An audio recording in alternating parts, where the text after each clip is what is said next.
బాబు చెప్పండి, ఎలాంటి సమస్య పైన వచ్చారు ఇక్కడికి, ఎన్నోసారి ఇక్కడికి రావడం? నేను ప్రజా దర్బార్ పెట్టిన రోజే రేవంత్ రెడ్డి ప్రారంభోత్సవం చేసిన రోజు రేవంత్ రెడ్డిని కలిసినాం. ఇంతవరకు దాకా పట్టించుకునే పాపాన పోతలేడు. భూమి సమస్య, ఇప్పుడు పింఛన్ లేదు, రైతు బంధు లేదు, రుణమాఫీ లేదు, ఈ గ్యాస్ సబ్సిడీ లేదు, ఇది కరెంటు సబ్సిడీస్ అది లేదు, ఇది ఏది లేదు అన్నట్టు అన్ని చెప్పుకుంటూ పోవడమే. మరియు కుక్కలు కరువు కరికులు మురగవు అన్నట్టు ఉంది తప్ప కానీ ఏ ఒక్క సమస్య పరిష్కారం అవుతుంది. కనీసం బస్ పాస్ కూడా ఇవ్వడం లేదు. బస్ పాస్ ఇస్తే ఏం రోగం పడుతుంది? ఇప్పుడు జాబులు చేసే వాళ్ళకే ఉపయోగం ఉంది. బస్ పాసులు పెట్టిన లేడీస్ ఫ్రీగా తిప్పడం వల్ల జాబులు చేసే వాళ్ళకే ఉపయోగం ఉంది. రికార్డుతో డొక్క నిండిన మహిళలు అయితే బస్ పాస్ ఫ్రీగా తిప్పమని అడగలేదు కదా. ఇప్పుడు ఎన్ని వందల కోట్లు లక్షల కోట్లు ప్రభుత్వం లాస్, ప్రజలేగా లాస్ అయ్యేది. మళ్ళీ రైతు బంధు అయితే ఇస్తలేడు, రుణమాఫీ చేస్తలేడు. మరి ఇదివరకు ఒకసారి ఎగ్గొట్టిండు రుణమాఫీ, మళ్ళీ కూడా ఎగ్గొట్టే రకంగానే ఉంది రైతు బంధు. అంటే రైతులందరికీ అందరూ సంతోషంగా ఉన్నారని చెప్తున్నారు. అది చెప్పుడు రైతులకు గ్రామాల పండు తిరిగితే పరిస్థితి అర్థమవుతుంది. 4 గోడల మధ్యన ఏసీ రూమ్లలో వండుకొని ఎల్లెంకల బొర్రబొక్కలు వండుకొని మాట్లాడితే ఇవన్నీ ఏం అర్థం కాదు. రైతుల దగ్గర పోయి అడిగితే చెప్తారు ఇప్పుడు కరెంటు చక్కగా వస్తలేదు, పొలాలు ఎండిపోతున్నాయి, బోర్లలో వాటర్ లేదు, ఎండాకాలం వచ్చేది. ఈ రోజు రైతులు ఆత్మహత్యలు తప్ప కానీ వేరే పరిష్కారమే మార్గమే లేదు. ఇప్పుడు గ్రామాలలో ఎలక్షన్లు పెడితే తెలుస్తుంది రేవంత్ రెడ్డి ఉంటాడా ముండమోసడా అనేది. వాడు ముఖ్యమంత్రి అని ఏ విధంగా మురుస్తున్నాడో అది మళ్ళీ కేసీఆరే ముఖ్యమంత్రి కావాలనే పరిస్థితి ప్రజలలో తెచ్చింది. మళ్ళీ కాంగ్రెస్ అధికారంలోకి వస్తుంది.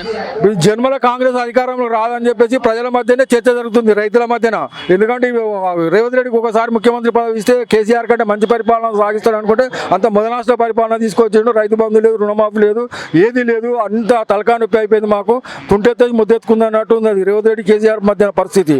ఈరోజు శ్మశాన భూమిగానే ఉంది అన్నట్టు ఇది కేసీఆర్ ఫామ్ హౌస్. నిన్న కేసీఆర్ ఫామ్ హౌస్ పోయినాం అన్నట్టు.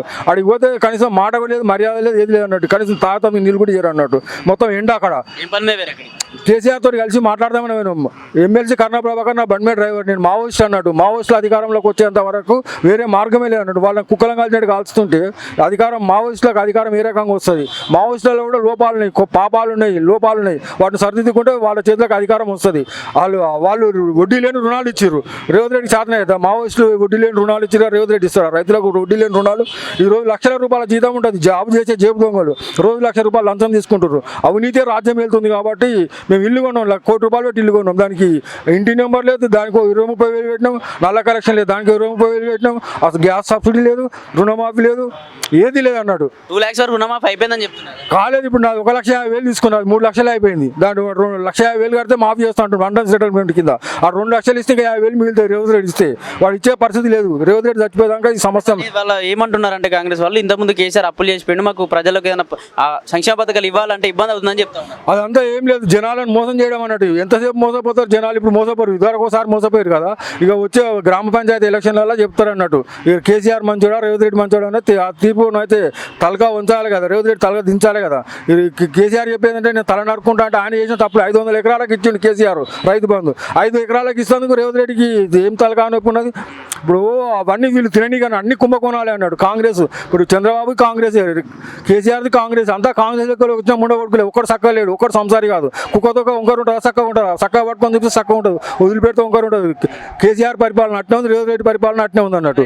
2 పరిపాలన ఇట్లే ఉంటే మన నెక్స్ట్ ప్రజలకు మేలు జరగాలంటే ఏ ప్రభుత్వం రావాలి? ప్రజా పరిపాలన రావాలి, ప్రజలను అడగాలి. ప్రజలకు ఓటేసి హక్కు ఉన్నప్పుడు ప్రజల ఆలోచన విధానాన్ని అమలు పరచాలి కదా, ప్రజలను అడగాలి కదా. ఇది ఎక్కడ ప్రజా పరిపాలన? పాత్ర పెట్టే పరిపాలన వ్యాపారం అయిపోయింది అన్నట్టు. ఇది ఓట్లు అమ్ముకోవడం కొనుక్కోవడం వ్యాపారం అయిపోయింది. ఓటు అమ్మేటోని ఉరి తీయాలన్నా, ఓటు కొనేటోని ఉరి తీయాలన్నా.